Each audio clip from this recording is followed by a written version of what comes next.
opening, let me also join the previous speakers in congratulating all of us on Nigeria's 64th birthday anniversary.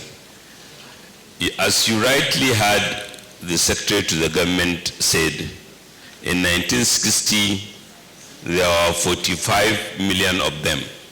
That was the population of Nigeria.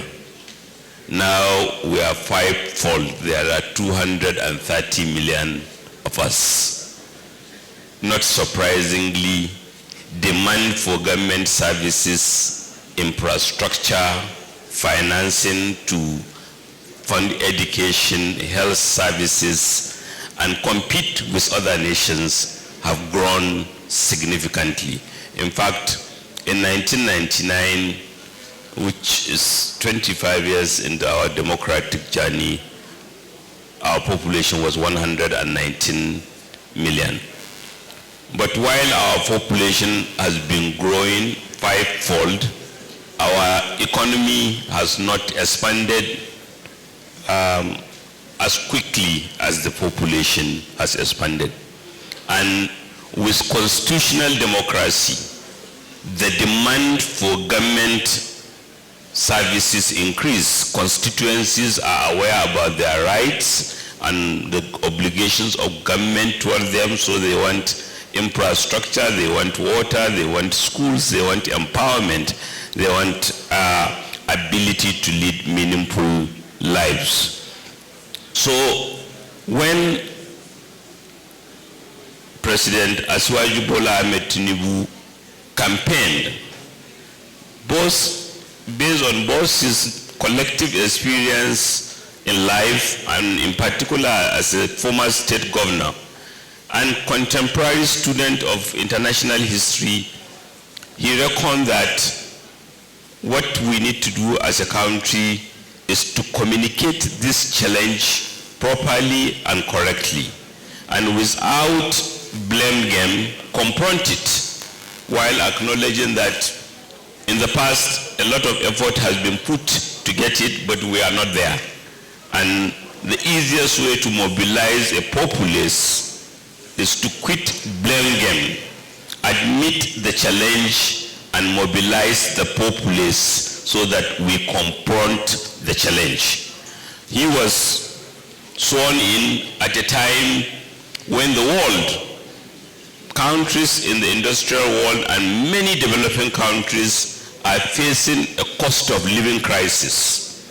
Today, countries that are wealthier than us, that are richer than us, have seen homeless population increase, have seen people live in homes because they can no longer pay mortgages, have seen populations, this is industrial countries, European countries, US, have seen people making a choice between eating and heating because energy costs have gone up. So some of the challenges are not unique to us. They are contemporaneous challenges that are being affected by everyone. And even before Mr. President was sworn in, some of these challenges have been acknowledged. For example, all the major political parties campaign on subsidy, fuel subsidy removal. That it should go because it's wasteful, it's draining our resources, and it's limiting our ability to achieve. And let us explain clearly what this debate has been. When we say fuel subsidy removal, because it's a very emotional topic, many Nigerians forget the fact that diesel prices and kerosene prices have long been deregulated. And these are the fuel sources for most trucks. Petrol, cars can run on petrol or CNG. CNG is much cheaper. So it makes sense to transit to CNG so that Nigerians can have cheaper source of fuel, not just for transportation, but for irrigation and other productive activities that can support the expansion of our economy and even ensure that we are competitive in the goods and services that we produce. So what President did was to take the gauntlet and say enough of debate about this removal, enough of debate about CNG penetration, let's do it.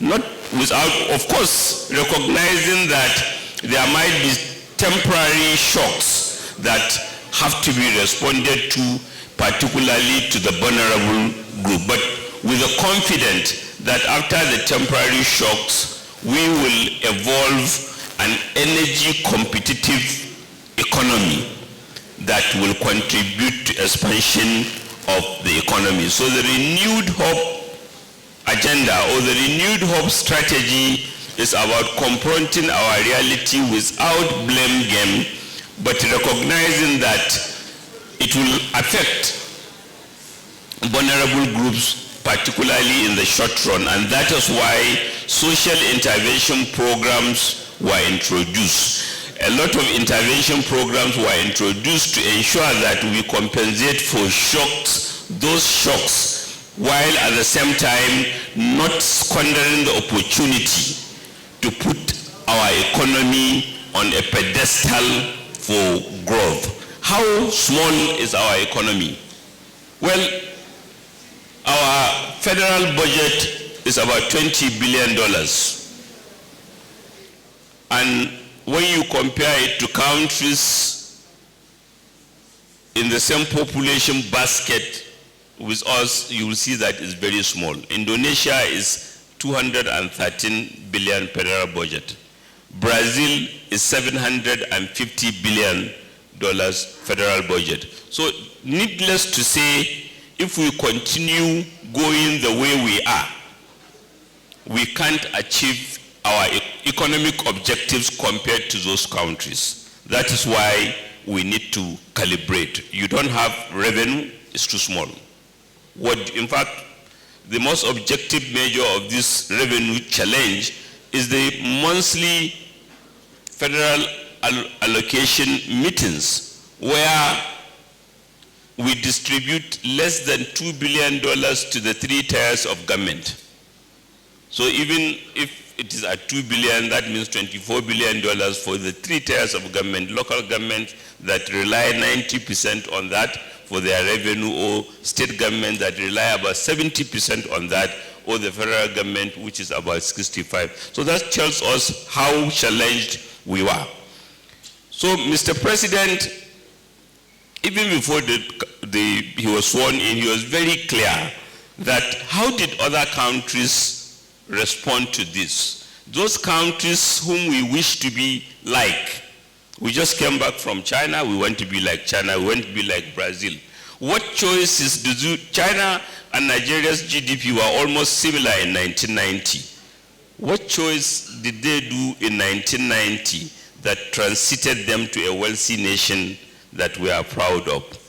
Well, for starters, they demonstrated that population is not a problem, because they were able to organize 7 times Nigeria's population under one political party and continue to deliver prosperity year after year. Why? Because they took the right economic choices. What are those choices? First, accept your reality. What do you do if you don't have enough revenue? Put policies in place that will impress international investors and people who hold capital to have confidence in your economy. Borrow sensibly so that you can put the infrastructure and support the productive enterprise in place that will yield more income tomorrow. And adopt policies, luckily that's where you, that have been tested elsewhere. That is why Mr. President introduced a consumer credit scheme, which the Minister of Information have spoken about, so that more Nigerians can be able to afford goods and services. Our hardworking women are supported in the quest to deliver economic prosperity.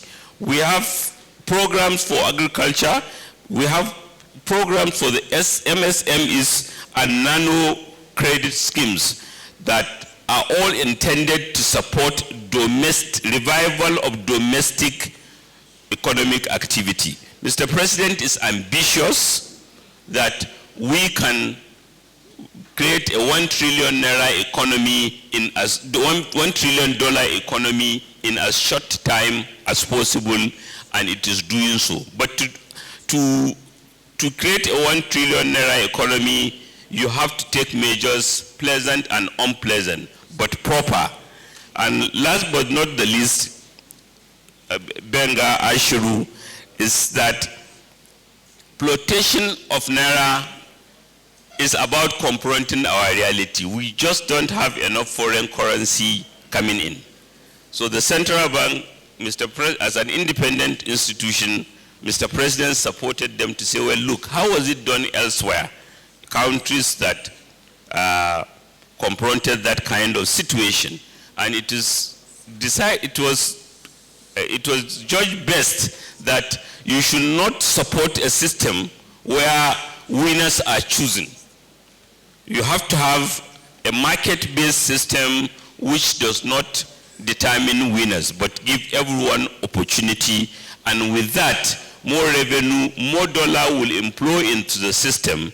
And when more dollar comes in, the exchange rate will stabilize at lower than it is. And we have seen signs of it. When the Honorable Minister of Finance and Coordinating Minister of the Economy issued the first dollar bond, we are all apprehensive whether it will be subscribed. But to our delight, it was oversubscribed to almost 900 by almost 400 million.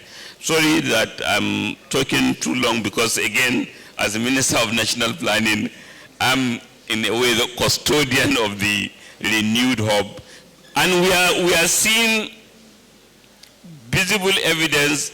Rating agencies have been favorable in what they are saying. Mr. President have interacted with leaders, some of whom we are privileged to participate, and we hear the commendations because they can see the sincerity. They know in those countries these are the kind of measures that were undertaken, and they offered him support. I remember the Minister of Trade and Investment in Saudi Arabia saying that they have been following Mr. President even before he was sworn in, and they saw his statements and measures compared to what the Crown Prince is doing in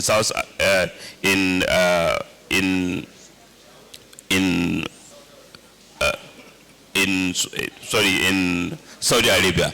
I've been warned by the monitor that. Thank you very much. Sorry.